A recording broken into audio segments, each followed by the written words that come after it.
दोस्तों, संयुक्त राष्ट्र महासभा यानी यूनाइटेड नेशंस जनरल असेंबली में भारत ने जो ऐतिहासिक जीत दर्ज की है, उसने पूरी दुनिया के भू राजनीतिक समीकरणों को हिला कर रख दिया है। यह कोई सामान्य जीत नहीं है, बल्कि वह जीत है जिसका सपना भारत पिछले कई दशकों से देख रहा था। वह सपना जिसमें भारत की आवाज को सिर्फ सुना ही ना जाए, बल्कि वैश्विक स्तर पर निर्णायक ताकत के रूप में माना भी जाए। और अब वह क्षण आ चुका है। भारत ने संयुक्त राष्ट्र महासभा में वीटो पावर सुधार का प्रस्ताव पास करवा लिया है और यह अपने आप में एक राजनीतिक भूकंप से कम नहीं है। दोस्तों, अगर आप सच में भारत की इस ऐतिहासिक जीत पर गर्व महसूस कर रहे हैं तो अभी इसी वक्त वीडियो को लाइक कर दीजिए, चैनल को सब्सक्राइब करके बेल आइकन दबा लीजिए ताकि देश से जुड़ी हर बड़ी और सनसनीखेज खबर सबसे पहले आप तक पहुंचे। और वीडियो को अंत तक जरूर देखिए, क्योंकि आगे जो खुलासे होने वाले हैं वो आपके रोंगटे खड़े कर देंगे। आप जरा सोचिए, दशकों से अमेरिका, रूस, चीन, फ्रांस और ब्रिटेन जैसे महाशक्तिशाली देश वीटो पावर का इस्तेमाल करके पूरी दुनिया के 190 देशों की राय को दबा देते थे। चाहे वह किसी युद्ध को रोकने का मामला हो, किसी मानवीय संकट में हस्तक्षेप की बात हो, या फिर किसी बड़े वैश्विक समझौते पर सहमति बनाने का मुद्दा हो, एक अकेले देश की वीटो पावर पूरी प्रक्रिया को ठप कर देती थी। यही वह अन्याय था, यही वो असमानता थी जिसके खिलाफ भारत लगातार आवाज उठाता आ रहा था। लेकिन सालों साल भारत की इस आवाज को या तो नजरअंदाज किया गया या फिर कूटनीतिक वादों में दबाकर भुला दिया गया। पर इस बार भारत ने कूटनीति का ऐसा पासा फेंका जिसने पूरी दुनिया को चौंका दिया। भारतीय समय के मुताबिक देर रात जब महासभा में विशेष बैठक बुलाई गई तो माहौल में सन्नाटा छा गया था। सबको लग रहा था कि यह प्रस्ताव भी शायद पिछली बारों की तरह टल जाएगा। लेकिन जैसे ही इलेक्ट्रॉनिक वोटिंग शुरू हुई, एक एक करके देशों ने यस बटन दबाना शुरू कर दिया। देखते ही देखते हॉल की बड़ी स्क्रीन पर आंकड़े तेजी से बढ़ने लगे। 50, 70, 100 और फिर 145 से भी ऊपर। जब गिनती 146 पर पहुंची तो पूरा हॉल तालियों की गड़गड़ाहट से गूंज उठा। संयुक्त राष्ट्र महासभा के अध्यक्ष ने जोरदार आवाज में घोषणा की, द मोशन इज अडॉप्टेड, यानी प्रस्ताव पारित हो चुका है। दोस्तों, यह सिर्फ एक घोषणा नहीं थी, यह इतिहास का वह पल था जिसकी गूंज आने वाले दशकों तक सुनी जाएगी। अब आप सोच रहे होंगे कि आखिर भारत ने यह असंभव काम कैसे कर दिखाया। तो चलिए परत दर परत इस पूरी कहानी को समझते हैं। असल में भारत ने पिछले कुछ महीनों से एक बेहद चतुर और गोपनीय रणनीति अपनाई थी। भारत ने सबसे पहले अफ्रीका, लैटिन अमेरिका और एशिया के उन देशों से संपर्क बढ़ाया जो पहले से ही सुरक्षा परिषद में सुधार की मांग कर रहे थे। इसके बाद भारत ने यूरोपीय संघ के बड़े देशों जर्मनी, फ्रांस और इटली को अपने पाले में किया। जब इन देशों ने खुलकर भारत के समर्थन में बयान दिए तो पूरा माहौल ही बदल गया।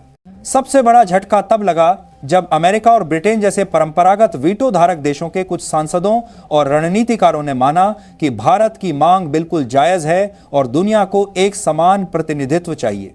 बस यहीं से हवा का रुख बदल गया। भारत ने पर्दे के पीछे इतनी चुपचाप और प्रभावी डीलिंग की कि बड़े बड़े देशों को भी खबर नहीं लगी और जब प्रस्ताव महासभा में पेश हुआ तो विरोध करने वालों की संख्या मुट्ठी भरी रह गई। रांची तरह से प्रभावी डीलिंग के बाद अप्रैल के दौर की समाज। दोस्तों, यही वह क्षण था जब भारत के कूटनीतिक दांव ने तुर्की और सऊदी अरब जैसे विरोधी देशों के चेहरे से रंग उड़ा दिया। दोनों ही देश लंबे समय से भारत के खिलाफ मुस्लिम ब्लॉक खड़ा करने की कोशिश कर रहे थे, खासकर कश्मीर और मुस्लिम मुद्दों को लेकर। लेकिन इस बार भारत ने ऐसा मास्टर स्ट्रोक खेला कि उनके पास विरोध दर्ज करने के अलावा कुछ नहीं बचा। इतना ही नहीं, इस प्रस्ताव के पारित होने के बाद संयुक्त राष्ट्र सुरक्षा परिषद की पूरी संरचना हिल गई है। अब वीटो पावर रखने वाले देशों को इसे इस्तेमाल करने से पहले महासभा का बहुमत दिखाना होगा। यानी कोई भी देश अकेले अपने हित में पूरी दुनिया के फैसले को रोक नहीं पाएगा। सोचिए, यह कितना बड़ा बदलाव है। दशकों से 5 देशों की मुट्ठी में कैद, यह ताकत अब कमजोर पड़ चुकी है और इसमें सबसे बड़ी भूमिका निभाई है भारत ने। जैसे ही यह खबर भारत पहुंची, पूरे देश में जश्न का माहौल बन गया। संसद से लेकर सड़कों तक लोग तिरंगा लहराते दिखे। सोशल मीडिया पर जय हिंद और India on global stage trend करने लगा। यहां तक कि विपक्ष और सत्ता पक्ष दोनों नेताओं ने मिलकर कहा कि यहां पर इंडिया को लेकर साथ मिलकर कहा कि यहां पर ग्लोबल स्टेज भारत की अब तक की सबसे बड़ी कूटनीतिक जीत है। वैश्विक मीडिया चैनलों ने इसे game changer in global governance कहा।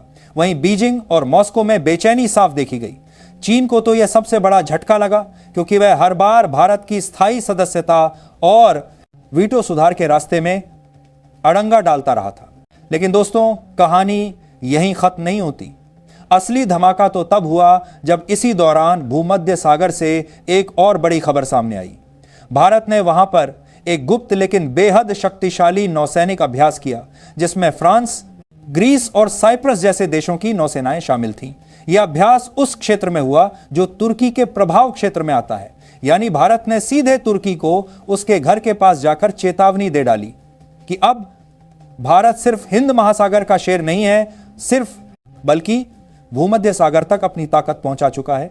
इस अभ्यास में भारत के युद्धपोत, पनडुब्बियां और हवाई निगरानी विमान शामिल थे।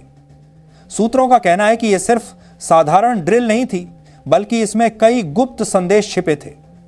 भारत ने यूरोपीय देशों के साथ मिलकर यह साफ संकेत दिया कि अगर खाड़ी देश भारत के खिलाफ धार्मिक या राजनीतिक दबाव बनाएंगे तो भारत भी उनके पारंपरिक प्रभाव क्षेत्रों में अपनी मौजूदगी दर्ज कराने से पीछे नहीं हटेगा।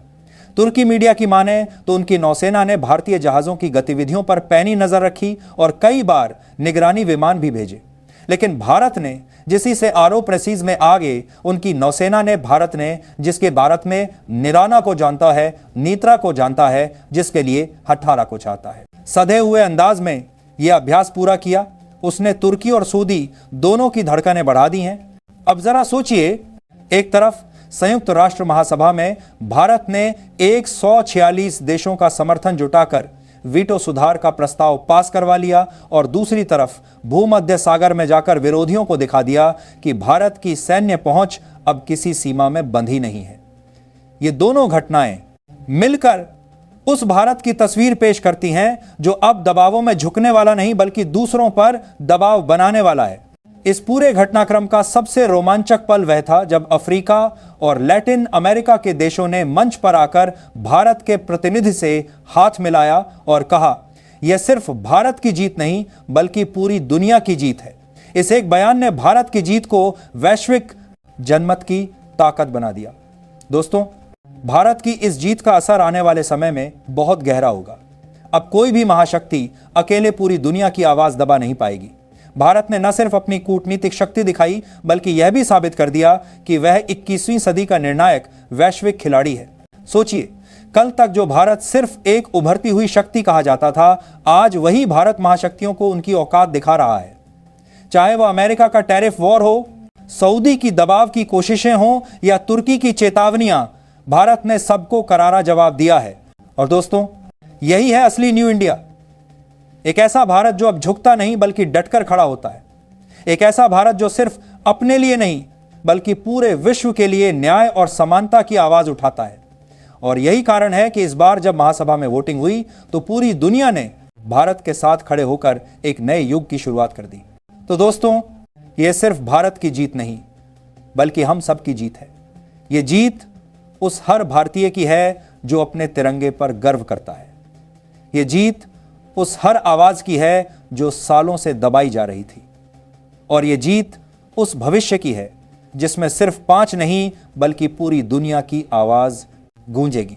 अब सवाल आपसे, क्या आपको लगता है कि भारत की यह जीत आने वाले समय में पूरी विश्व राजनीति का चेहरा बदल देगी? क्या भारत अब स्थायी सदस्यता की ओर सबसे बड़ा कदम बढ़ा चुका है?